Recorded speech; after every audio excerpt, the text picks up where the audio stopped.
Alright guys, it's time for me to live up to my name, and this atheist is going to teach you a couple things about scripture.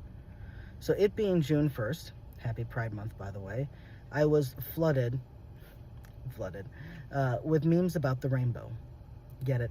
Flood, rainbow. Anyway, more specifically with these memes came along all these things of how dare the gays be happy, they're taking God's symbol of love and mercy and twisting it and perverting it and blah blah blah. Well, let's take a look at that symbol of love and mercy. Let's take a look at the rainbow. Along with these memes, lots of things were given to answer these questions. What is the rainbow? Who is it for? And what does it mean? So we're going to answer these questions. If we open our Bibles to Genesis 9:11 through 17, we get the answers to these questions. So what is the rainbow? It is a symbol of a promise or covenant that God has made between himself and all living flesh on the earth. What does it mean? Well, the promise or covenant is that God will no longer take all of life by drowning. He will not flood the world to destroy all life on it. Wonderful. Because next time he purges the world, it's going to be with fire. So much better. So much more loving and merciful. Anyway, and then who is it for? Well, it's for himself. God said that he placed it in the sky so that when he brings the rain and the clouds and he sees that rainbow appear, he will be reminded to not let it get to the point where it floods everybody.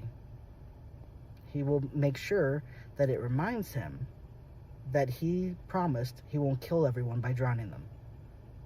So great. Interesting that he has to remind himself, like a sticky note on the fridge or a Siri note on the phone, not to kill everybody, or at least in this method.